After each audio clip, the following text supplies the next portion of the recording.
muted. I was muted to start off. What's going on, everybody? Welcome back. Sunday nights, 9 p.m. Eastern Standard Time.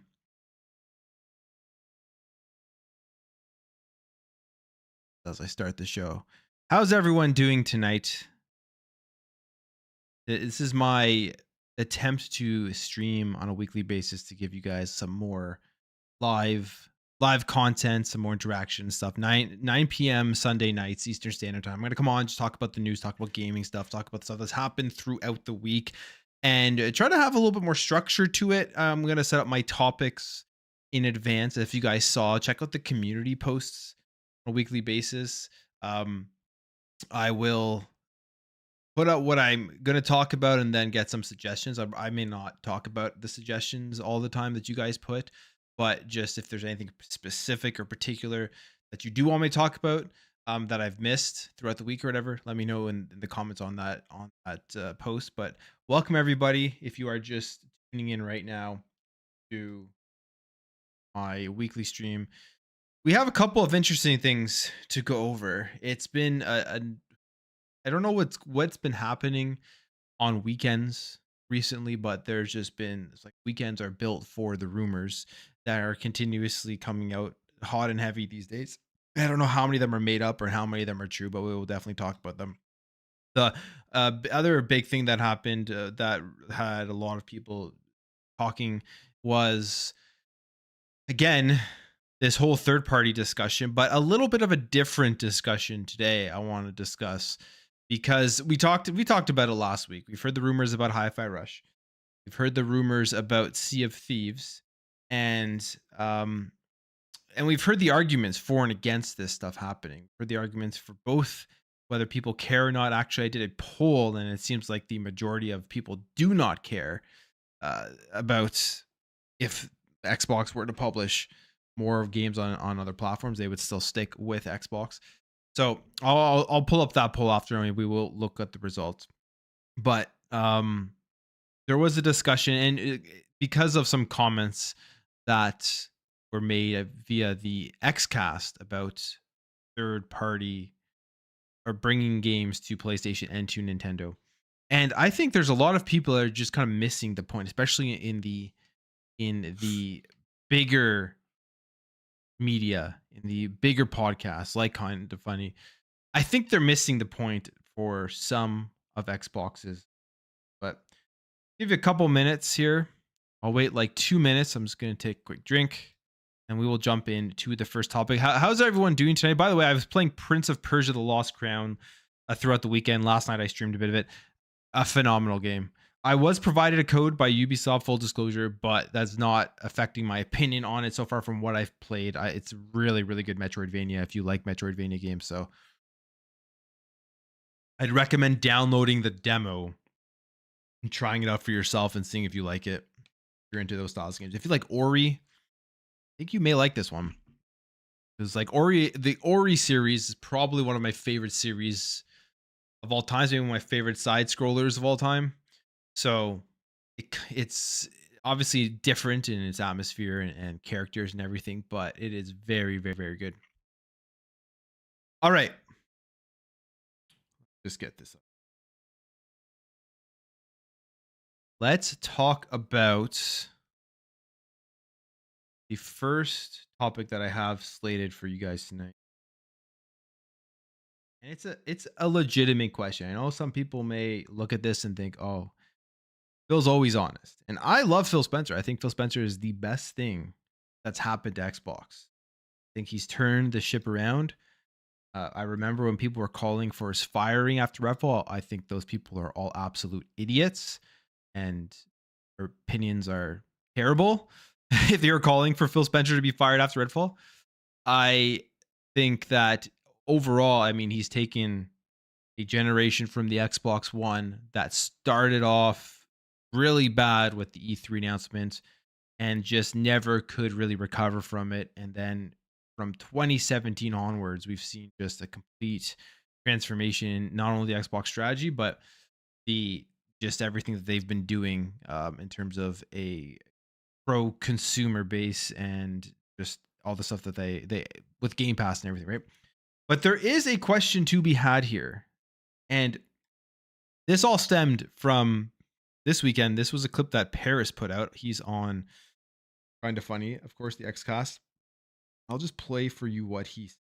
I think these guys are all missing the point. This is what he says.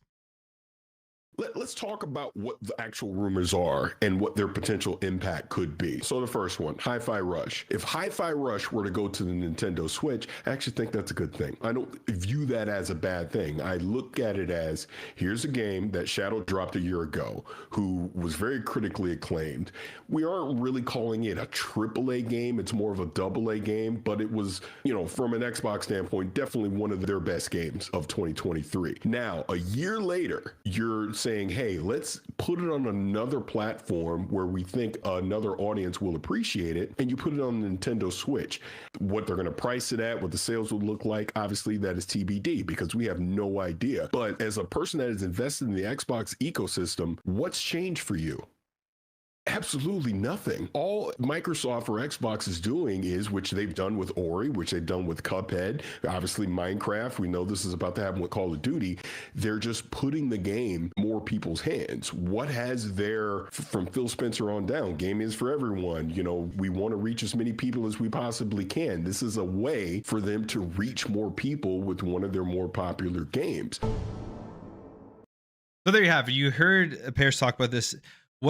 What changes for Xbox gamers? And he's right. If a game from Xbox goes on to PlayStation or the Nintendo Switch, it doesn't change anything from as an Xbox gamer because the game is still in Game Pass. You're still getting it day and date. It's part of the subscription service. You're still having the full value of the ecosystem, even if a game goes to the PlayStation platform. But I think that's just like kind of a given. Most people understand that and most people know that. I feel like maybe there are some people who just don't want anybody else to play a game if they aren't on Xbox. They don't care. They don't care who you are. They don't know who you are. They just don't want anybody on PlayStation or Nintendo playing these games. And I don't care about that. Me personally, I've always said that exclusivity is going away. It's going to an ecosystem exclusivity where games are being played everywhere. I've always preached that the fact that console exclusivity is dead and dying, and the fact that PlayStation is still going so hard on it, even with their rising costs of development, I think is a losing strategy.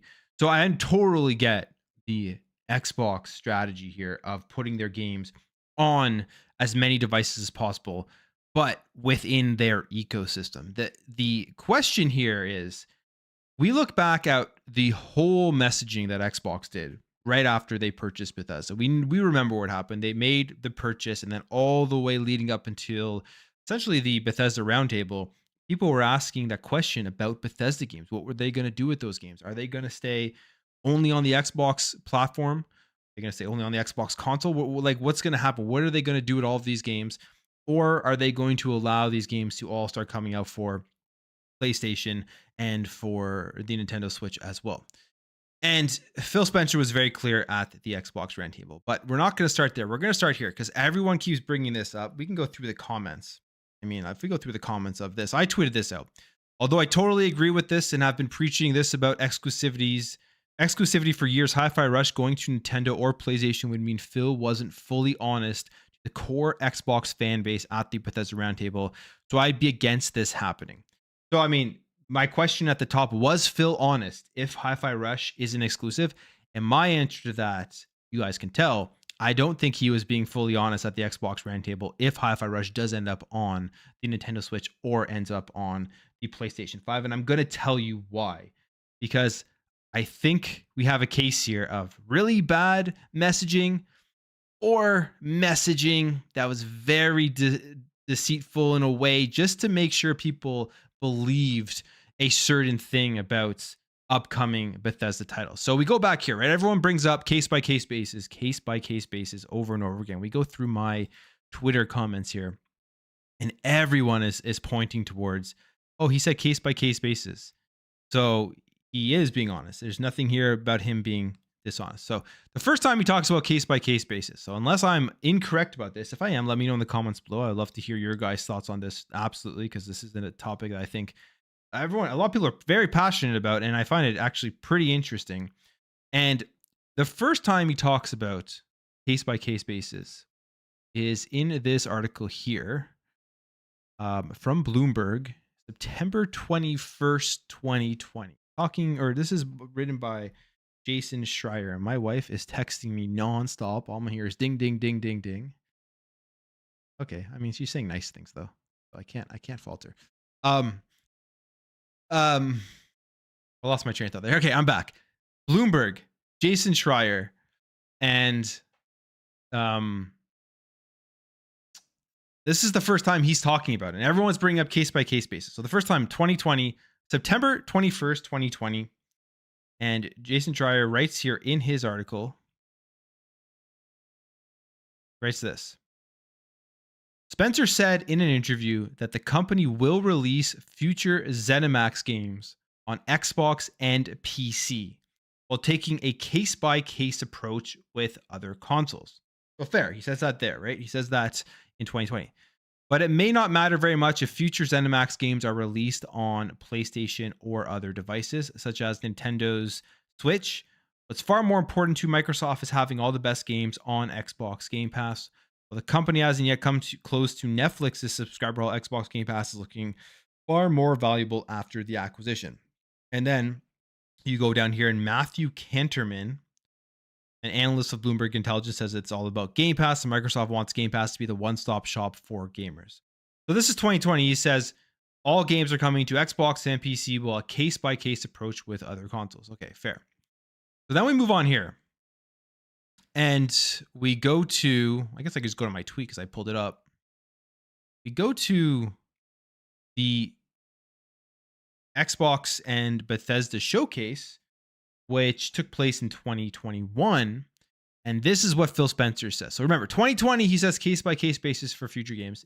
2021, a year later, or how many months after that, I don't know when they did that roundtable. I think it was maybe like half a year later or something. Anyways, it's in the future. He says, if you're an Xbox customer, the thing I want you to know is this is about delivering great exclusive games for you that ship on platforms where Xbox Game Pass exists. Platforms where Xbox Game Pass exists. That's our goal. That's why we're doing this. That's the root of this partnership that we're building, and the creative capability we will be able to bring to market for our Xbox customers. It is going to be the best it's ever been for Xbox after we're done. So if you remember at that roundtable, I would say like almost everybody came away from that roundtable. And what they took away from that was Bethesda games, all of their new games are going to be exclusive to the Xbox ecosystem wherever Xbox Game Pass is. Their older games, their legacy games, Elder Scrolls Online, like Skyrim, of course. I mean, it was already on the platform, but older games that have communities, games that are already out that have communities, or maybe games that are like games as a service that if they were to release DLC or an update or expansion or whatever, they already have communities in those other platforms on Nintendo or PlayStation. Those games will be coming out. Any new IPs, any new games, a game like Hi-Fi Rush would be exclusive to the Xbox ecosystem. I think what he says there makes that pretty clear. I don't think there really needs to be any deciphering as to what he is saying when he says that this partnership or this purchase is to deliver great exclusive games for you that ship on platforms for where Xbox Game Pass exists. Now we move even a bit further to this article, which is last year, very, very recent, September 11th, 2023. And we remember what happened with Starfield, right? We remember the whole lead up to Starfield and everybody asking whether it's exclusive or not. Is it coming to the PlayStation 5? And the Xbox was silent on it for a little bit, but then they finally came out and they put this huge banner, exclusive, Xbox console exclusive across. It was like their presentation behind them on the screens and everything, just to make sure everyone knew that Starfield, a new game, a new IP, releasing anywhere that Xbox Game Pass is. It is a exclusive. It is a console exclusive to Xbox, giving Xbox gamers that value that if you are invested in their ecosystem, you're getting that value where you're not. If you're on Nintendo, if you're on PlayStation, you're not getting the value of having these games. I mean, it were to come out on PlayStation and Nintendo, you still have Game Pass, which is the huge differentiating factor, which is why I think most people actually don't care. Believe it or not, it's just maybe some people that are very extreme about their fanboyism that do really care, like really don't want anybody else to play it. But I mean, that's everyone's to each their own. They're allowed to feel and think that way. But this is what he says in terms of reiterating the case by case basis thing in September 11th, 2023. And it's funny because people were sending me this, right? They were sending me this article and they were sending me this headline. I don't know if anybody actually read Bill says. Unless I'm misreading this again, if I am, let me know in the comments. He says, yeah, we look at it on a case by case basis with games that we have built. We want to make sure our games are available in so many different places on our Xbox consoles, on PC, also via the cloud. These games can come to almost any web-enabled device. We're looking at millions and millions of players who have had access to Starfield and other Xbox Game Studio games. It's really about giving players choice around how they want to play and how they build their library of games. And I think the key thing here, when he talks about case-by-case basis here, 3 years after 2020, is he only mentions Xbox consoles, PC, or via the cloud, any web-enabled device. What he is saying here is what he said at the Bethesda Roundtable, which is games are going to be coming to where Xbox Game Pass is. He's not saying what he said here in this Bloomberg article. In any way is he saying that in this most recent quote when he's talking about a case-by-case basis. Which leads me to my conclusion of this investigation. And my conclusion is, if Hi-Fi Rush does come to the Nintendo Switch, to the PlayStation 5, I don't care personally, but if of the game being there. But what I do care about is I do think Xbox and Phil Spencer were being dishonest at the Bethesda Roundtable about their strategy of releasing their new IPs and their new first-party games. You have to think about Hi-Fi Rush. It is essentially, I think it's the first new IP from Bethesda since that acquisition. I'm trying to think, was there anything else in that year? 2020, no, 2022, there was no games, right? There were no first-party games that got released. So it was that, I believe it's the first new IP from Bethesda that they do release. If they are to take the first new IP, even if it's a year after the fact, and they are to put it on Nintendo and on PlayStation, on one of those consoles, or on both, they were being dishonest at the Bethesda Roundtable, in my opinion. And I don't agree with that decision whatsoever, because the reality of the situation is, if you're somebody who owns an Xbox console, you're somebody who's been a core Xbox fan since the beginning, like myself. I've been part of Xbox, playing on Xbox since the OG Xbox. You've been investing thousands of dollars into this ecosystem. If they're to come out and take the first new IP that they said was going to be exclusive to the Xbox ecosystem and put it on a different platform like Nintendo or PlayStation, it's not about people caring about other people being able to play games. It's about the fact that I think people are going to feel slighted and lied to a little bit based off of the Bethesda Roundtable, and they're going to feel that their value as a customer to Xbox, it really isn't that high, really isn't that important, even after they've invested tons and tons of money into the Xbox ecosystem. So that's the way I see it.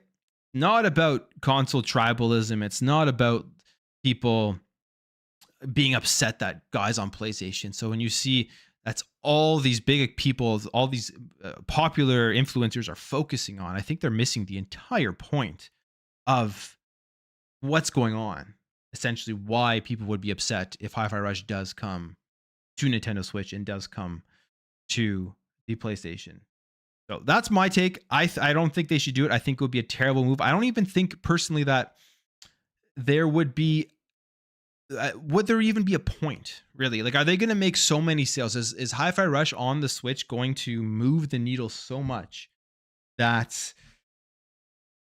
it's worth it for them to put it there? I don't think so. I really don't think so. I think it's a more of a niche game. It's a great game. It was my Xbox game of the year last year. Like, I think it deserved game of the year more so than Starfield did. I thought Hi-Fi Rush was phenomenal. So I get people want to play it, but I mean, they have many options to play it. However, it's not even, is it worth hurting goodwill from core Xbox fans and core Xbox customers over getting a couple more sales on PlayStation or on on the Switch. I don't even think it's going to be that crazy of a amount of sales that would be worth it for them. Now, I see lots of other comments here. So if you guys, there's a lot here in the chat here. You want to specifically me to read something, just like put at Plume Network so it's highlighted or whatever, and I'll read that because there's too much stuff to read. But if you're asking me something to do that, now I see. If we go back here to my let's go back to my Twitter thread, because my Twitter thread had a lot of people saying very, very similar things, and I have an answer to all those things. I haven't answered every single one of them, not actually, but I do have like rebuttals or my thoughts on what some of these people have said. Well, and I will say, this is all rumors. This is all speculation. None of this is true. We don't know if any of this is happening, but people are talking about it because there will be a reaction, positively or negatively, when this has happened. And I think there will be a core fan base that reacts very negatively towards this. It's not because they care so much that guys on PlayStation or Nintendo are getting to play these games. I think it's because they will feel slighted based off of what the messaging that Xbox provided to people. So we have this here. Let's read some of these comments that I got that came to my Twitter. I mean, I've already talked about this. Person brings up Bloomberg. I talked about how that changed. A lot of people were saying things like business plans change. Xbox changed their business plans and they've decided to do this now. Well, if that's the case, communicate that to the customer base. You don't just do that and expect our fans to be happy about it, right?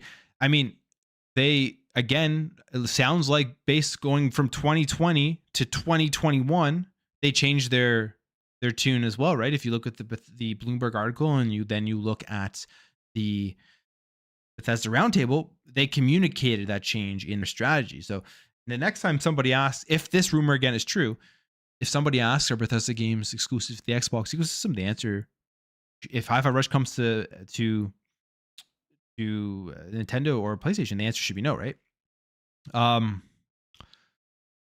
Let's see here. Where are some people? Where are some people? Twitter sometimes the way it still hides all of the comments. Fonz Gaming here says it absolutely perfectly. Actually, he responded. He said, "I think what most Xbox gamers are concerned with is not the fact that more people get to play Xbox games. I think most of the worry lies with their consoles becoming completely obsolete, thus Xbox either ignoring its console fan base, which some feel they have been, or getting rid or getting rid of the console altogether." Yeah, and that's definitely a concern I agree with. Absolutely. For why people would be upset about this. What else did we say here? Phil stated exclusives would be on a case-by-case basis. The amount of people that wrote this as a response, I didn't respond to all of them. I only respond like one or two because it's way too many people who kept saying that. They haven't been following the sequence of Phil Spencer's comments on the case-by-case basis. It's not true. He said case-by-case basis in 2020, and then he changed it in 2021, and he reiterated those changes in 2023. Let's see here. He says, okay, case-by-case basis. Everyone's going to say the same thing. Person says, if a game gets ported a year later, we get day and date on Game Pass as a year of exclusivity. COD was a PlayStation seller because of the timed exclusivity. And I mean, if that's fine. That's completely fine. If that's Xbox's strategy and that's the messaging they want to go with, tell the customers that that's what they're going to be doing, right? Don't just do it without updating the messaging. The biggest issue at Xbox by far is the messaging and the marketing on how they go about these things. Let's see, what else? If Nintendo is not putting some of their titles on Game Pass, then why is this even a discussion? I mean, that's what a lot of people are saying as well, right? If this were to happen, what is Xbox getting in return for giving Hi-Fi Rush to Nintendo? And the thing they would be getting in return, even if they got no games, would be marketing. That's basically it. I would say marketing and obviously money from people on Nintendo purchasing the game, because they would get the marketing every time somebody on the Nintendo Switch loads Hi-Fi Rush, the Xbox logo would be there, and people would be like, "Wow, we didn't know Xbox made a game like Hi-Fi Rush. We didn't think this was a part of their catalog. We had no idea this was a first party game. So that would be huge just because, I mean, you think about the amount of Nintendo Switches that are out there, especially in Japan, right? You think about like the Japanese market that would probably be very interested in playing this game. And there are lots of people in Japan who haven't played this game because it's on the Xbox ecosystem and it is the smallest customer base out of the big three there. So sure they're looking at that, and I'm sure they are uh, considering how this game will help them break further into the Japanese market. This person says, if PlayStation wasn't gung ho about exclusivity like they have since forever, we wouldn't be having these conversations. Allowing everyone to game freely wherever should be the end goal. And I agree. I mean, I'm all for that. PlayStation just has to come off their high horse and get on board. We remember what happened. We saw the documents. We saw the court documents that would happen with the crossplay thing. The company that was against the crossplay and tried to stop crossplay, so much so that if they were successful, we may not even have it today with the PlayStation platform. Was PlayStation. They wanted to be supplemented for providing potentially more gamers in a game like a Fortnite, like a Call of Duty or whatever. They want to be supplemented for a certain percentage of gamers that they provided if the crossplay to be enabled. They want to be paid for. And obviously, we saw the documents that came out of I believe it was the Epic versus Apple case where those were brought in, something like that, and they didn't get their way. But imagine if PlayStation had their way. If PlayStation had their way, there would be no crossplay, and we would never see anything on competing platforms ever. We would never see any sort of crossovers, nothing. But everything would be extremely, extremely closed off. They're very much Apple-esque in a way, where everything is closed off. Like my friend was asking me the other day, this is why it just triggered Apple in my brain.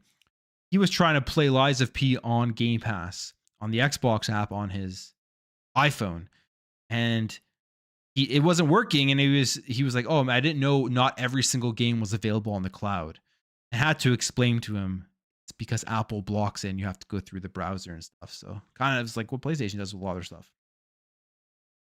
What do we got here? I think if there's a bigger picture and there's something they're not telling us because they can't, there's a ways of getting the message to core fan base, but they just need to know something. Okay? They need to be much, much better at at messaging. And people keep posting this. Phil Spencer, Bethesda exclusivity will be on a case by case basis, but the ecosystem will be the best place to play. And again, this is just quoting the same thing. I wish I could just clip that part where I went over my argument to everybody in these replies, because everyone was saying the same thing, case by case, case by case. So, and it's crazy. It is, I have to say, if so many people believe he said the case by case basis and they're basing it off of what he said back in 2020 and not looking at how he has changed his tune on that. And then if he were to put Hi-Fi Rush on another platform, he would be breaking what he said. They did a good job, I guess, at getting people prepared, because everyone in the comments is thinking that Phil Spencer is telling 100%, being 100% honest, because he said case by case basis. Now, we did do a poll.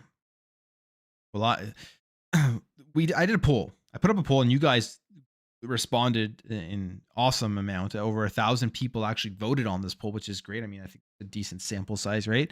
And this is great to see that to me, this tells me a couple of things. Well, here's the poll. If Xbox publishes more first party games on PlayStation, what will you do? And I said, do nothing. It doesn't affect me. Go to PC, go to PlayStation, or go to Nintendo. And overwhelmingly 78% of you said nothing. It doesn't affect me. So 13% said go to PC, 6% go to PlayStation, and 2% no Nintendo love in this community here. Zero Nintendo love. Only 2% said you would go to Nintendo. And it tells me a couple of things. The one, it tells me most people, like I said, my premise and this whole investigation I did in my own brain is that most people don't care. Most people know that the value of Xbox is Game Pass and that you're still getting games day and date. It doesn't affect what you're able to play. You're still getting a huge advantage over somebody having to pay full price on it on the Switch or on the PlayStation. Most people couldn't care less about that, and they will stick and play their Xbox games. Most people just want to play these games itself, but it still doesn't change the fact that Xbox, I believe, was dishonest if this happens, and that it would be a bad move if they do it. It would be definitely detrimental to the goodwill towards the core Xbox fan base. So that was an interesting topic I want to talk about. I don't know if you guys agree with me. Think I'm right, think I'm wrong, think I'm crazy. Let me know. Let me know what you guys think. So let me know what you guys think. The next thing, what did I want to talk about? What did I want to talk about next? Next thing I did want to talk about. Oh yes. Now we're past the I guess negative. Let's review what's going to be happening on the Thursday or Wednesday or Thursday. On Thursday. That is Xbox Developer Direct, because it is going to be one fun day once we see some of these off, because for me, one of the games that I was most surprised about here was the fact that they are showing off indie. Here we got the Xbox Developer Direct.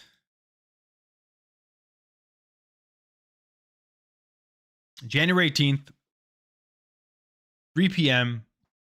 Eastern Standard Time. Here, I gotta hit I forgot to do it on the first topic. Just FYI for people watching this, I'm still releasing my daily videos 8 a.m. So be prepared for that. There will probably be some crossover and stuff that I talk about in today and in tomorrow's video. And I may also clip some of these segments and release those as separate videos as well if you guys are interested in that, just so it's easier to digest.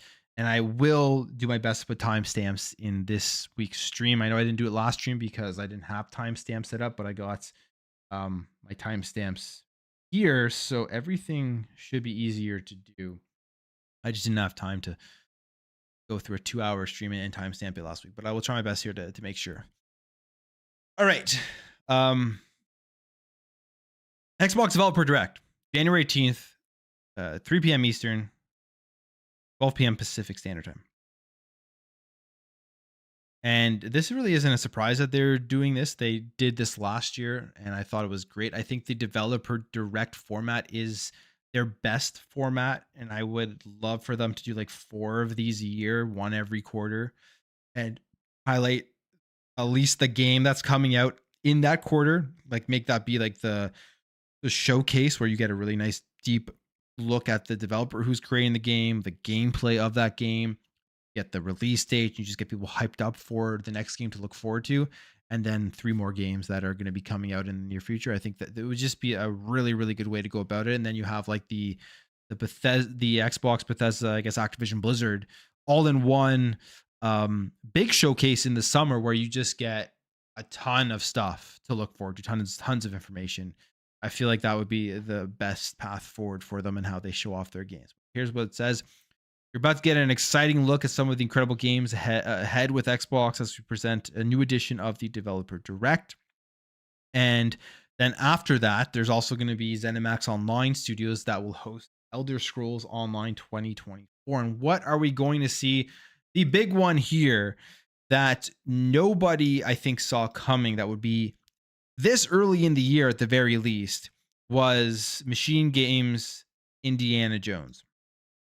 And there are a lot of questions that people have about this game, so it's really good that they are going to be showing this thing off and giving and answering those questions. Like, we're going to see gameplay, more likely than not. If they just show us another Splash, then that'd be hilarious. But we're going to see gameplay, and we're going to know if it's first person or third person. That's the biggest question I think people have. I think for me personally, I will admit and say that I hope it is third person. Now, if it's first person, will I be disappointed? It depends on how the game looks. I will still absolutely play it if it's first person. I don't really care nearly enough to not play it or to be that disappointed. My preference is I would rather this be a third person action adventure game, like just because it feels like that's what an Indiana Jones game should be. But the question is, it's Machine Games. You know, they create Wolfenstein, which are phenomenal. Um, are they going to be creating a third person game here? There was a rumor, I don't know when it was, and take this with a grain of salt because I can't remember who said it, and I don't want to look up the article right now. Just cut it off the flow of this and look it up. But there was a rumor, I believe, that someone was saying it was going to be switching between first and third person, or you'd be able to play in both, which would be even better. They give you the more options, the better. But yeah, I'm hoping it is. I'm hoping it is third person, but if it's first person, I will still be interested in the game and I'll still want to see more of it. And then the other game that am I would be most excited for this game if Indiana Jones wasn't there. And I still think at the end of the day, this game I will probably be more excited for. I will probably enjoy more. And that is Avowed. I just can't wait to see what Obsidian's going to do. I mean, Obsidian is like one of their best studios. I mean, they've carried Xbox here with constant release. They're even working on the Outer Worlds too. So Obsidian is amazing, and I want to see more of Avowed. We saw a decent deep dive of Avowed last summer, and we're probably going to be getting more of that. And hopefully, fingers crossed, we're going to get a release date on Avowed coming in 2024. This was one of those games that their opinions were if they were to move this one to 2025, that would be okay because there are so many games and just let this one cook more. But I really do want to play Avowed this year, and I'm excited to see what they have in store here, how it's gonna just look and feel and the atmosphere and all of that type of stuff. Um, the next one here, Oxide Games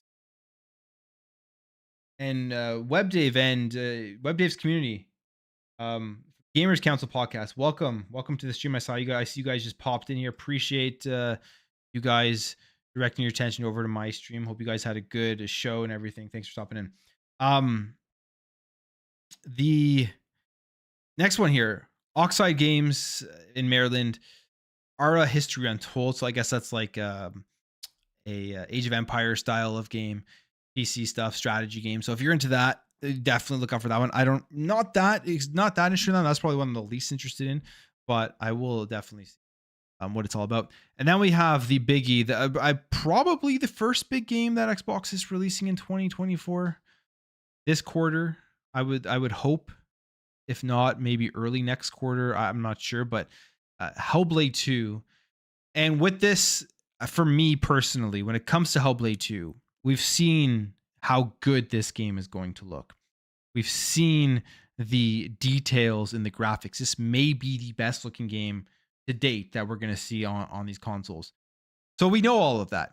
We saw glimpses at the combats at the Game Awards, and if all I really would love to see is just more gameplay, really, and more combat. But the biggest thing for me would be I want a release date. I want a release date on Thursday.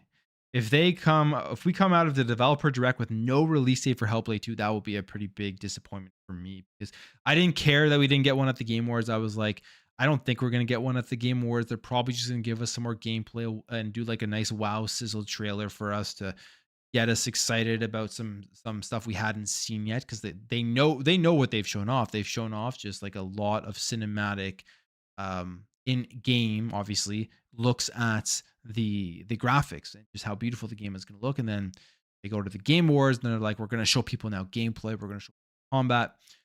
And now it's that time people want to know when they're actually going to play it. So I'm thinking we're going to walk out of that show with a release date for Hellblade 2, and we're going to be able to prepare to start playing that. So excited for that, and I hope that's what they show. Now, if you're going into this hoping that Activision Blizzard games are going to show up, unfortunately, that isn't the case. There's not going to be a single thing here from Activision Blizzard. So don't get your hopes up there.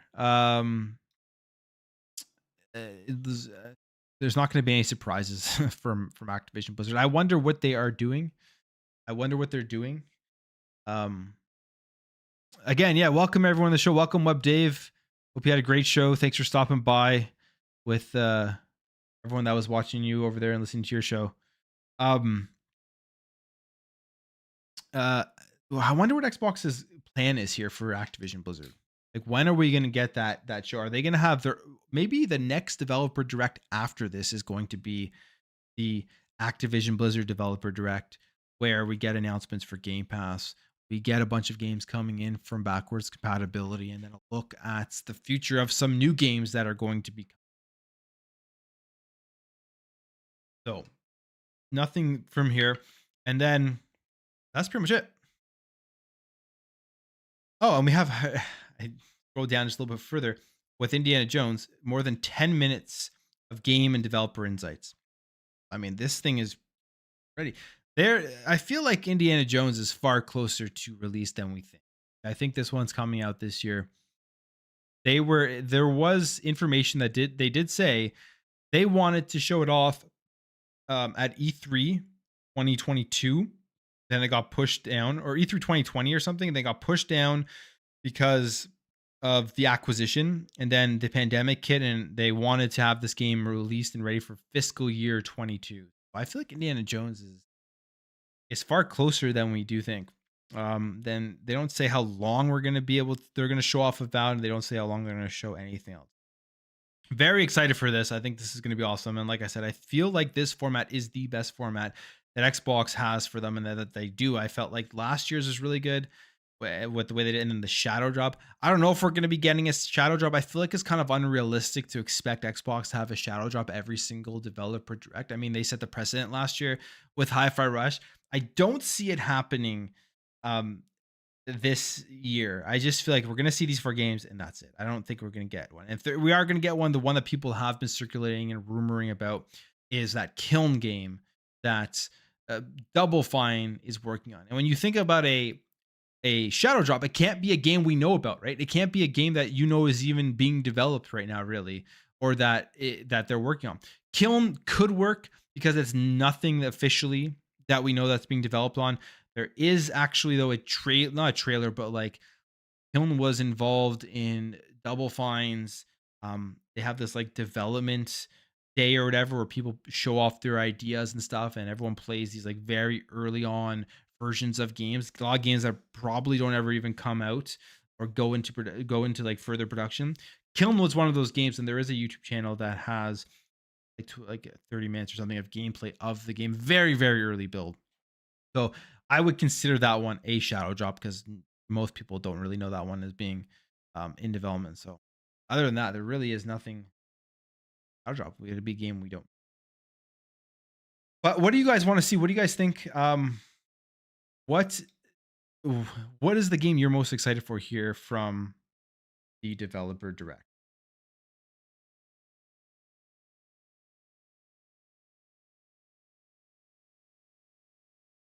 All right, I got some. Okay, Dave, what's up, man? Um, Ultimate Sharps Gaming. What's confusing What's confusing is that Xbox handled backwards compatibility, and how did PlayStation do backwards compatibility with PS4 but not PS3 2.1? And how did they do that? Well, Xbox handled backwards compatibility very well, in my opinion, before they cut off the program. Like they did it very well by giving people the ability to play games from every single generation. Back in 2020 when we heard about the backwards compatibility from Xbox, if you remember, we did not hear anything about backwards compatibility from PlayStation initially. I think PlayStation, their original plans was to have no backwards compatibility built into the PS5, but then they saw at what Xbox was doing, and they realized that there's a huge demand for it. They realized that in order to stay sustainable throughout this whole upcoming generation, they have to continue to support the PlayStation 4 and try to get everybody with a PS4 to buy a PS5. And one way to do that is to have backwards compatibility. So I think they scrambled at the very end to make sure backwards compatibility was a part of it.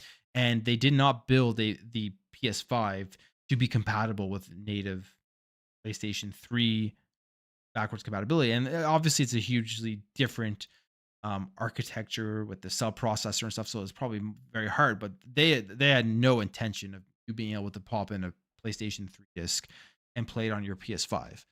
It was always going to be through the cloud. And even then, right? Like I don't want cloud backwards compatibility. I have like you think about these generations like the PS2 or the OG Xbox and the Xbox 360, the PlayStation 3. It was still very much disc based then. We really got into the digital libraries in the Xbox One and the PS4 generation, which is why it was the hardest generation for Xbox to lose. But I don't know why people would want cloud-based backwards compatibility when they probably have tons of discs, or at least I have discs from those generations that I would love to pop in. Is why Xbox does it good. They do it as good as they can. They went I think as far as they could for 360 and for the Xbox One when it comes to all the license, all that stupid stuff that holds the compatibility back. I hope they do bring it back at some. Hope they reopen the program and that we can get more 360, specifically 360. I have a huge collection of those. Um, where are we at? Where are we at here? Okay. There was, that was the other thing I wanted to talk about when it came to developer. It's interesting because we do know, like, if you're just tuning in here, we the first topic I did go over um was the whole third party stuff. I'm not gonna go over again, but I will put up probably a clip later of it.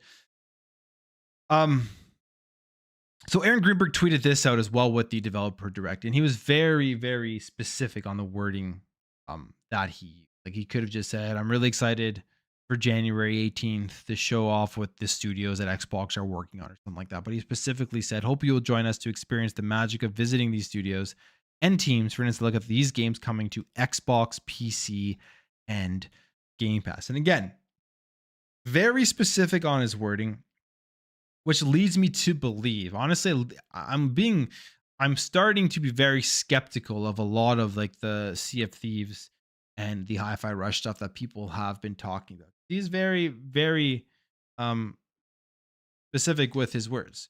None of these games being showed off at the developer direct should ever be coming to a PlayStation console or a Nintendo console. He's reiterating that here, that these are all Xbox, PC, and Game Pass. And if you take what he's saying and you relay it back to what Phil said, not in 2020, where he did say case by case, based by console, but in 2021, where he did not, he reiterated that it's wherever Game Pass is where games are going to come out. And then in 2023, where he doubled down on the case by case basis means wherever Xbox Game Pass is. Aaron Greenberg here is kind of confirming that as well. Now, will there be some weird stuff that Xbox does do? Like, yes, probably. There are going to be strategy changes. It always has to be. You always have to be continuously adjusting. I just hope that they do communicate that and have better messaging so people aren't always going back and forth as to what is happening. But again, these rumors really came out of nowhere.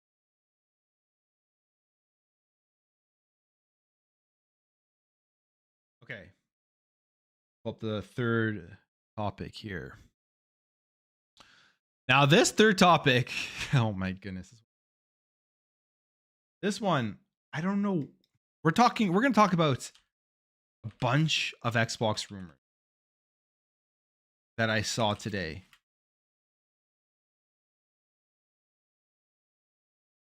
There's like 5 or 6 of them.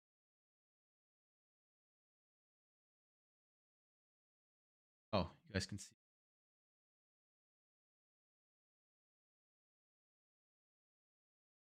Like 5 or 6 of them. Before I go that, let me just see the chat here. All right, what are we at here? We got, you guys, we got here 183 of you in here. Appreciate you all stopping by. If you're jumping in here, if you're wondering why is Plume live, Plume's never live. This is my second week doing this. I'm going to be trying to go live 9 p.m. Sunday nights. Just solo cast, just talk about gaming news, stuff that happened throughout the week, stuff that's been happening over the weekend. The last 2 weekends I've had just lots of discussion, lots of rumors and stuff. So it's been interesting there. Yeah, so I'm going to be trying to be doing this 9 p.m. Eastern Standard Time, Sunday nights.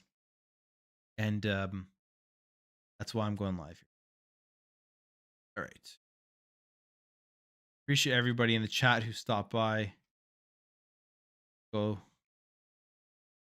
here.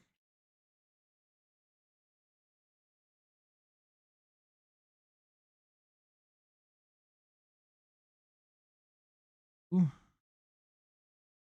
Xbox rumors. There were tons of Xbox rumors today that I saw pop up.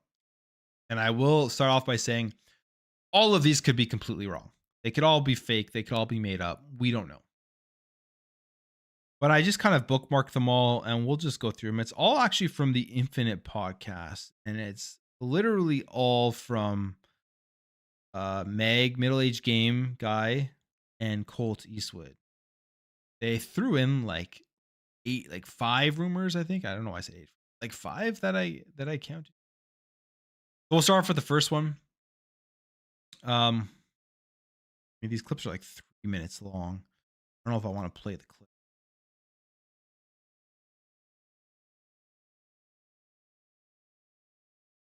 I don't know if I want to play the clip because they're very long.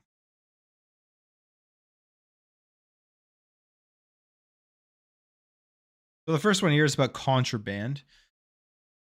When did Xbox show off Contraband? Was it back in 2021 at the Xbox and Bethesda showcase? I believe it was. Or was it in 20? I believe it was, yeah. I believe it was back in 2021. And as we know, it's a co-op game. It's a multiplayer game. It looks like you're like thieves, bandits of some sort, and you're going to be going to heists and stuff. And it looks like it could be a lot of fun. But we haven't seen anything about it since they did show off just that small little trailer. But apparently, middle-aged game guy has actually, seen footage of this game with his own eyes, and he says this. He says, "Seen with his own eyes. It's set in the 70s. It's reminiscent of things like Dukes of Hazzard, Battlefield Hardline, Payday, and Driver, but not Twisted Metal. This gameplay includes epic car chases, but not just driving. Currently between the alpha and beta stages of development, but release dates and years are not known as of yet. Someone he knows has played the game for about 2 weeks, had hyped this game up. It's awesome." So that may be the first thing that we've really heard about Contraband since they did show it off. And obviously when they did show it off, it was like just beginning development or very, very early in development. As we've seen, I think we have no idea when this game is coming out. I'm expecting this probably next year, maybe the end of next year, who knows. But he's saying like the one thing that I can remember, I mean, I've played Payday, I've played Driver, but the one that does come to mind that I think I can it kind of makes sense is like Battlefield Hardline. Because if you guys remember that Battlefield, probably not the most popular one, but it was like cops and robbers, and you had vehicles, and you could hop into vehicles in and out, and you were getting away from cops, and you were just doing things that seem similar to what Contraband is going to be like. So I think about Battlefield Hardline, I think about Contraband, and I kind of can sort of get a feel as to what it is. I'm guessing, but Battlefield Hardline was PvP. I wonder if it's PvP. If there's going to be a PvP mode. We know it's 8-player. They say 8-player co-op, so you're obviously going to be PvPing. But I wonder if they will add a PvP mode at all, and they make kind of like a cops and robbers style of multiplayer. That would be pretty cool. So that's one game that we are waiting to see. That was in the rumor. I'm decently excited for it. I want to see it because we really don't know anything about it other than Meg is saying here that he saw gameplay. Okay, we'll save this one for last because this one's causing some controversy. And then this one's just random. Colt Eastwood puts something in the chat, and this one's disappointing if true.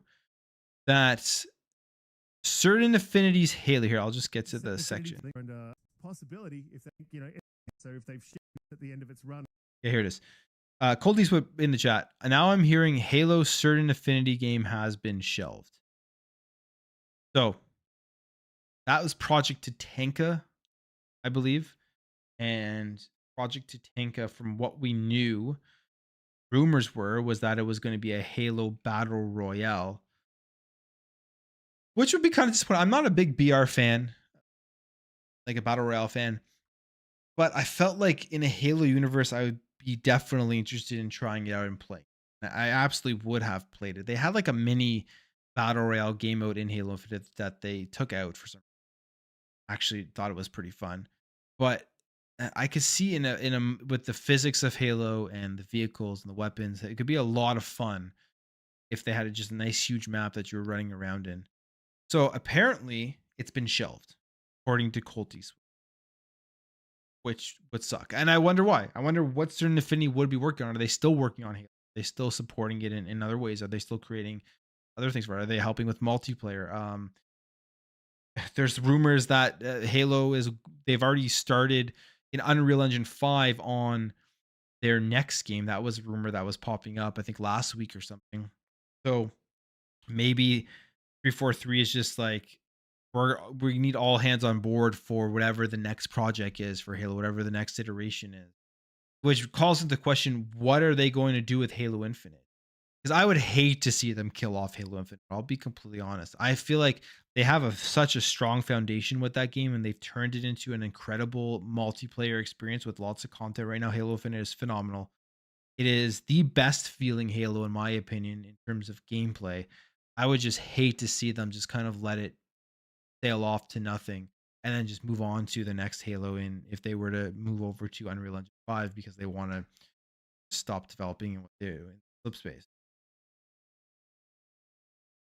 I really hope that's not the case. This makes me kind of question what's going on. What is Certain Affinity doing to if again this is true? And campaign as well. I do want campaign. The biggest disappointment for me with 343 and with Halo right now is just the campaign. That's always been it, but I can't, they turned the multiplayer around so much. I still play Halo Infinite on a weekly basis. Like some weeks I play way more than others. So I mean, I can't really fault 343 too much. I'm not too mad about it, but I'm always been campaign first, so I do want to see it. Okay. Read some of this stuff here. Flag got canceled. Sounds like factions. Do a Halo 5 co-op shooter like Warhammer Dark Tide. That'd be better than a BR. That would be fun. That actually sounds like pretty good. The next Halo is already in development since 2022 in UE5. Yeah, that was what we saw last week, I believe. But what does that mean? What is the next Halo? Right? Does that mean it's just another campaign in UE5? And then are they going to keep Halo Infinite as like the multiplayer aspect and then continue to add on to that? Or are they going to just scrap it? Because when can we expect they were saying that Halo Infinite was going to be this hub for Halo for like what was it, almost like 10 years or something, or they wanted Halo Infinite to last long. They wanted it to be the app that everybody goes to and then they'll just iterate on that. They'll just add content to it on a consistent basis. Was with the way that the game plays and feels right now, I'm actually okay with that. I don't think that's an issue. I think Halo Infinite feels awesome. So what is the next Halo and when will we see it? I don't think we're seeing it this generation. Realistically, I think we would see it on the next Xbox. I think we're seeing it anytime soon. All right, the next one from Meg here. Now, this is the one out of all these rumors that I actually hope is true. And if it's not true, and if he's lying here, I'm going to be extremely annoyed. And that is the Gears collection is being internally tested by the Coalition. The build is finished, and the game testers are currently playing it now. And the Coalition new IP is still being worked on, and Ninja Theory is still working on Project Mara. Okay, that's not really a rumor. That's obvious. Like everyone, they're obviously working on their next game. I mean, they don't stop making games. But the Gears collection being internally tested by the Coalition means that this thing is very close, very, very close to getting in our hands if it's actually something that's true. To me, the Gears collection is an absolute no-brainer for Xbox to do. Predicting that it's coming out is a no-brainer. And like you look at it, you look at the Master Chief collection, how successful that was. Their next biggest IP and franchise, basically Gears, right? And you put all of that into a Master Chief collection style, it'll do just as well. You have all the multiplayer modes, maps, Gears 1, 2, and 3, all in one spot. throw Gears Judgment in there if you want to. Like it would just be perfect if it's like a seamless. As long it'd be. I really hope it's not just all the games sandwiched into one package where you you have to go to each game and each game has its own launcher and just loads up the game. I hope it's not that because that's kind of lazy to me. I hope it is like Halo Infinite where it's just one user interface, or Halo Master Chief Collection. It's one user interface. You go in and you can just have everything there, have all like your achievements, everything, right? And have the whole multiplayer aspect in one spot, have all the maps in one spot. You can see everything to have a really smooth experience. It will be no brainer. I've said many times that I think Master Chief Collection is the best compilation that we've ever gotten in video games because of just the sheer amount of content in there and how good the content is. And I will, if Gears can do this similar thing, it'll be up there for me. So I really hope this one is true, and it will hold people over until the coalition's ready to show off Gear 6. People want to see Gear 6. 2019 going on now, 4 years since the last Gears game. People want to see what's going on at the coalition and what's going on with Gear 6. Okay. And the last one here. Now this one, this one's a controversial take by Egg, because a lot of people say he just straight up made this up. It's just straight up. There's no truth to this one. And if you go through the comments, there's some developers, a Bethesda developer even tuned in and essentially said it's not true. But he says here, according to Meg, Indiana Jones has not only been developed by Machine Games, but has been co-developed by 343 Industries, id Software, and Tango Software. So, I mean, we can listen, and he says it's nailed down. In fact, let's listen to what he says and specifically. You guys will like this info, and this has also been nailed down. Just so you don't think Aiden here. Interesting thing, and you guys will like this info, and this has also been nailed down as fact. This game was not just worked on by Machine Games. The game was co-developed by three. This is, by the way, this is breaking. Okay, no one knows this as well. Why is it breaking up here? 343 Studios, ID Software, and Tango Gameworks have all been working on this game, co-developing the game together with Machine Games. 343 was working on this game. That's wild. The other Is that two, wild? it makes sense. Yeah, The other two kind of make sense. They're in the Bethesda Tango, ecosystem, yeah, that's right. Yeah, Tango and ID Software. So there you go. He's saying that 343, which is the one that makes the least amount of sense, id Software and Tango Softworks all working together to work on to develop Indiana Jones with Machine Game. This one's very, very hard to believe. A lot of people are calling bullshit on it. A lot of people are asking him. They're saying he's essentially lying. He just made it up. And again, there is a developer quote tweeted this and just said lol. So, and there's, I don't know. I don't know what to take from this one other than take it with a grain of salt. I don't know. It would be cool if this was true, but then that would kind of, I guess, insinuate that Indiana Jones is definitely first person, unless you have Tango in there doing the third person side of things, because there were those rumors that it was first and third person. So I don't know about this one. I have a hard time believing this one, but they're all working together. And who knows, maybe the co-development stuff is just a word that is too loosely used here. Maybe they had some input into it. Maybe, who knows? Who knows how deep it goes? But he said it's nailed down in fact that this is what happened. So, yeah. Don't really have anything to say about that one other than, if true, very interesting. It will make for probably one of the best feeling games, like gameplay wise, that we get, because of how, look at the gameplay of all pedigree of all of those developers there. Doom id Software, Hi-Fi Rush from Tango, as well as Evil Within, Halo from 343 Halo Infinite, and I just said it was the best playing Halo. But all that together, and then you have Machine Games with the previously Wolfenstein stuff. It was pretty insane. Yeah, but I don't know if that one's true. A lot of people calling bullshit. This person says, I call bullshit. Why would 343 work on that game when they are busy with Infinite and next Halo game? Yeah. Why are you posting random Xbox podcasts or just talking out there? A lot of people are calling bullshit on that one, but we'll see. Maybe he's right, maybe he's wrong.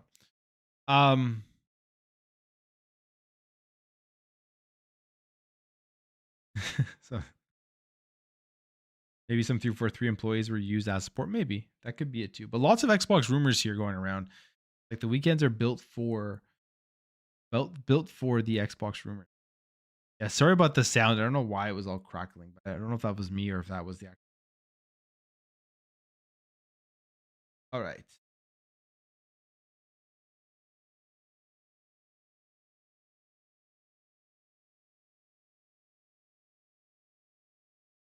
But what do you guys think about this? Sounds like drunk Meg. Sounds like BS. Yeah, I agree. It does sound like BS for sure. That one is hard. I really hope he wasn't BSing on the Gears. Like, I really hope he didn't just make that one up. Because if he made that one up, I'm gonna be real sad. But I don't think we're gonna be getting that one anytime soon.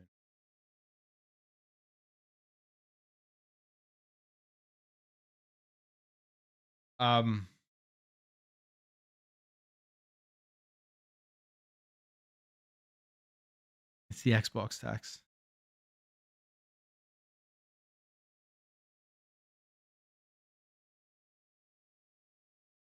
Likes to troll Xbox users. Yeah, I guess. I don't know. Maybe that could be it too. Maybe it's just trolling, but it just seems like a weird way to troll on someone else's show. Unless that's like the whole skit. I don't know. Like, I don't know. I don't follow all of these guys that closely to know understand how they operate. But if it's just trolling, I guess whatever. But I like Idle Sloth he's putting that out there, and he usually reports on like news. I mean, I'm sure he's obviously gotten a lot of stuff wrong before, but it just seems like an odd troll, that one.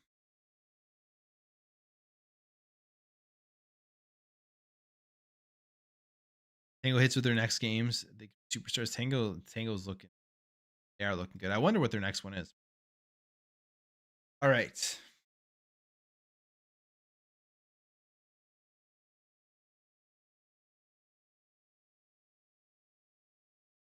And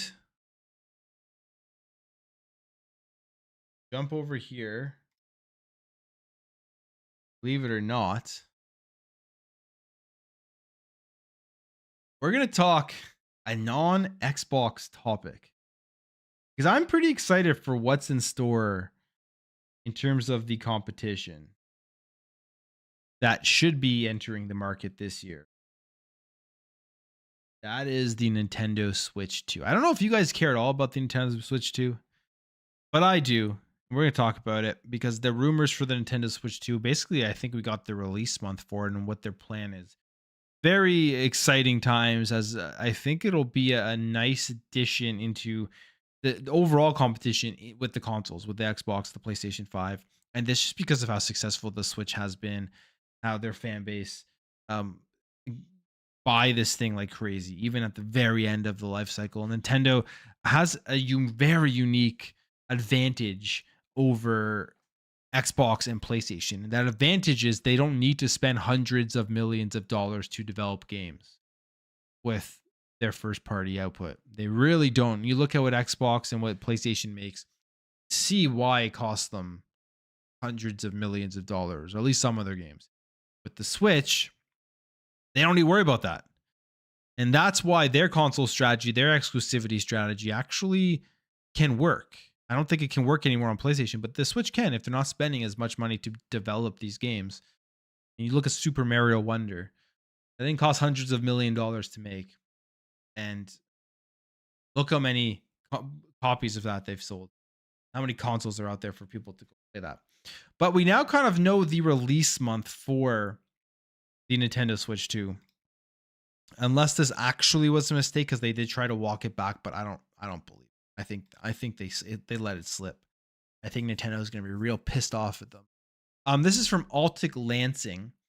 They put out in a press release that they say the innovative gaming software is set to mark a significant leap forward in the gaming experience, bringing enhanced gameplay for beginner level users. The official launch is planned to coincide with the Nintendo Switch 2 in September 2024. And what is this thing?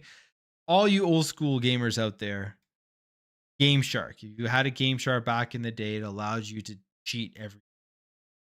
Just put it in cartridge, boom, and it worked. It was great. It was a really, really cool thing. You obviously had codes where you put in the codes via the controller for all these old school games, but Game Shark just kind of allows you to put a bunch of cheats in these games. They have, I guess they own Game Shark now, and they are calling it AI Shark. It's going to have AI enhanced technologies, which I'm guessing is just going to allow you to cheat through every game and beat games if you're bad at them. They say here it's for the beginner level players, but I mean, the reality is the people who aren't just beginner level players love to take advantage of this. And I wonder what crazy stuff people are going to be able to do with this to kind of manipulate these games. So they put that out. They put out this press release, and they say it's releasing in September 2024 with the Nintendo Switch 2. I'm guessing that they know that the Switch is coming out in September of 2024. Nintendo is communicating with this, I'm sure, with a lot of big companies that they're getting them prepared for the release of the console. I'm guessing they're going to have a showcase early this year, maybe in like March or something. Well, where they will show off the console, announce it, and give us the release, which is I'm pretty excited about it. And the other thing is the actual specs that did come out. Now, we don't really know too much. It's not like you get an idea of what you can expect. NVIDIA T239 processor, 8 gigs of RAM, 64 gigabytes of storage, greatly improved battery life. That's always nice to see. 120 hertz screen, refresh rate, and a price of $400. So it'll be $100 more than when they released the current Nintendo Switch at launch. Nothing too crazy there. Nothing like that would blow you away. Oh, this is like a powerhouse. It's never going to be a powerhouse anymore. They've finally, I think, learned that they've locked down their market. There's not going to be another Wii U. Don't believe anytime soon. Then we also have this on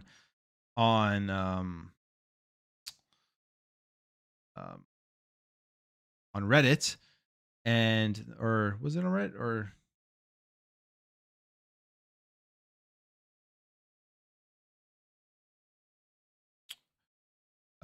Here it is. Yeah. Then we also have this, and they have a bunch of other stuff here. And one of the things that is interesting that they do say, and I don't know if this, because people are probably trying to think, how does this compare to what is currently out there on the market? And I think this thing is going to come in under the Xbox Series S for the most part. Maybe somehow it'll be on par, but like that's who knows, right? But this on Gaming Leaks and Rumors says that there's so many different leaks out here for the Switch 2, but they're saying here that it's 12 stream multi-processor GPU, performance ranging from 3.5 to 4.5 teraflops docked, which would put it right in line with the Series S docked. I can see it maybe docked being on par with the Series S. It'll be right there because the S is above 4, I believe, and 1.7 to 2 teraflops on handheld. So if you're trying to kind of get a guess as of right now as to where this thing would land in the current landscape of consoles out on the console market, it may land docked as like a Series S, and then handheld, obviously far less powerful, which you don't really need it to be more powerful. If you're in handheld, you have a smaller screen as well. They're saying maybe like an 8-inch screen. But the interesting thing that I want to see with this is how is this going to change the landscape of the Xbox and the PlayStation 5? is it going to be able to play a lot of the games that are currently coming out? If games are having to come out for the Series S, and the Nintendo Switch 2 is somewhat close to the power of the Series S, are developers now going to be making a lot of the same games for the Nintendo Switch 2? And will all of those people who currently have Nintendo Switches be going out there and buying all of these games now on the Nintendo Switch 2, rather than if they have a Xbox or PlayStation 5 for their third party content, they rather just play it on their Switch? It'll be an interesting thing to see how this thing does enter the market, and what it brings with it. Yes, of course, it does appeal to a different base of people. There's some people out there that only want to play the Mario games, only want to play the Zeldas. There's a lot of people buy these for their kids. They have like multiple of them in the home because they are cheaper, like with things like the Nintendo Switch Lite. But it will definitely have an impact on people's console decision on where they choose to buy and how they choose to play. But I'm excited. $300 to $400 probably coming out in September, based off of what people have said, and or what the leak was. And we will see if all of that does come true, and hopefully fully backwards compatible. Hopefully fully backwards compatible. It would be a terrible move, brutal move, in my opinion, if they were not to keep this thing fully backwards compatible, based off of the amount of consoles and games out there for the Nintendo. Interesting stuff there. And then at the same time, the other thing to keep in mind is, what does it mean for the relationship of Xbox and Nintendo if again, a big if, Xbox does publish some of their first party content? If they do put Hi-Fi Rush on the Switch, maybe they're preparing to have a better relationship once this new console is up. Maybe something is in the works. Will Game Pass at any point, I know Phil Spencer says he wanted to do it, will it ever at any point end up on a Nintendo Switch? Probably not, but lots of stuff to keep in mind here. Lots of stuff to keep. So, what's everyone up to right now? That's all I had for my topics for today. But if you guys have anything in the chat, just got a Switch now. There's a new one coming. Yeah, Carolina Gamer. I mean, I think a new one's coming this year. I think a new one's coming this year. Happy New Year's to you as well, Hina. Happy New Year.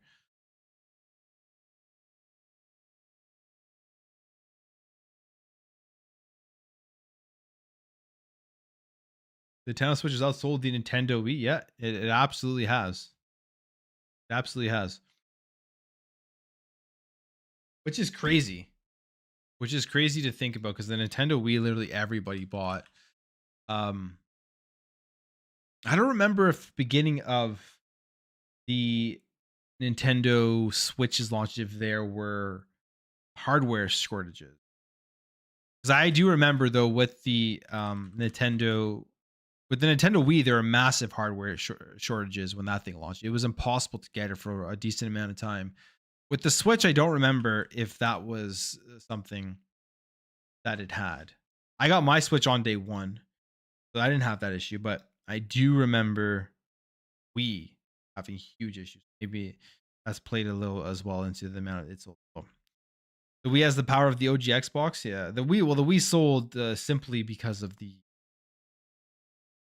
motion control. How many people bought a Nintendo Wii, literally played Wii Sports, then never touched it again? Never touched that console. The Wii, I mean, I had a Nintendo Wii. I liked a lot of the games on the Wii, like the Nintendo games, like Metroids and the Zeldas and stuff. But it was a shovelware console. It was essentially a shovel. There's so much garbage on this.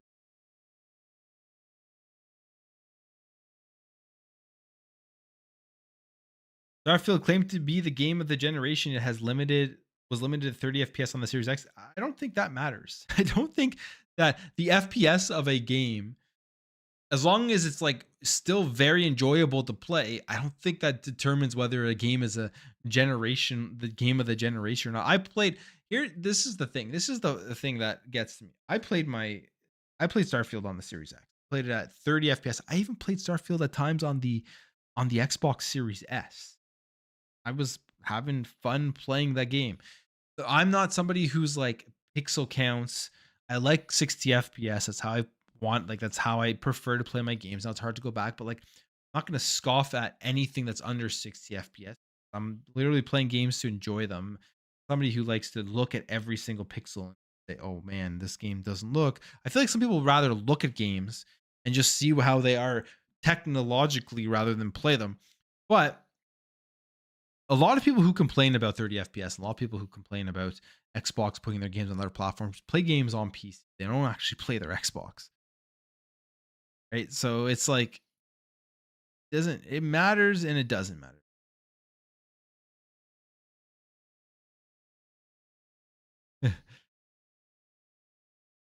Data shows most gamers on console play at 30 FPS. Most people choose fidelity mode. Interesting. I didn't know that.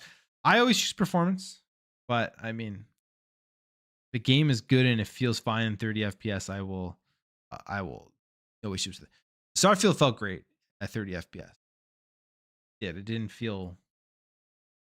Anyone who's saying that they can't play Starfield at 30 FPS on Xbox, I don't believe. Couldn't figure out how the med pack in Starfield worked. Well, I don't I don't know even know what to say to that. PC is the king of backwards compatibility. I mean, if you have a bunch of emulators on your PC, you can play literally anything.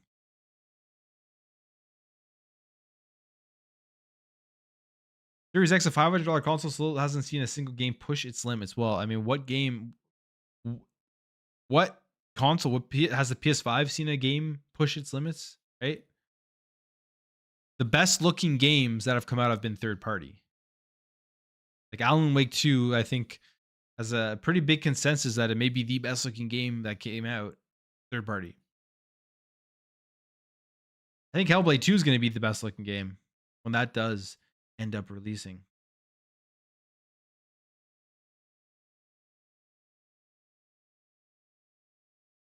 All right, but that's if you guys are jumping in here 9 p.m. Eastern Standard Time Sunday nights, I'm gonna jump on, go over a couple of topics that were big during the week. I will leave the stream up, and I will try to get timestamps in it this time.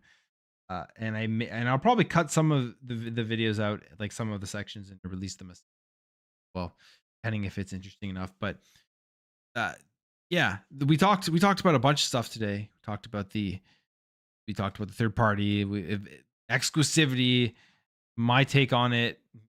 I'll leave that for you guys to go watch. Developer Direct, tons of Xbox game rumors, Nintendo Switch 2 leaks. Tomorrow's video in the morning at 8 a.m. is going to be talking about these rumors a little bit more. So stay tuned for that for the 8 a.m. videos. But yeah, appreciate you everyone stopping by. About an hour and a half here. One was a little shorter than last week, but I think at about an hour and a half to 2 hours is probably a good length for these shows as I'm doing this solo. But yeah, do I think Hellblade 2 will win Game of the Year? Oof, no, I don't think so. Well, pretty big. It's a big year. I don't know. Could be in the running. It's hard. It's hard to know until you. Hard to know it. Really, really hard to know it. But I'm gonna head out, guys. I appreciate you all. Everyone have a good night, and I'll see you guys during the week in my videos, and I will catch you guys next week. At 9 p.m. Sunday night. Have a good night, everyone.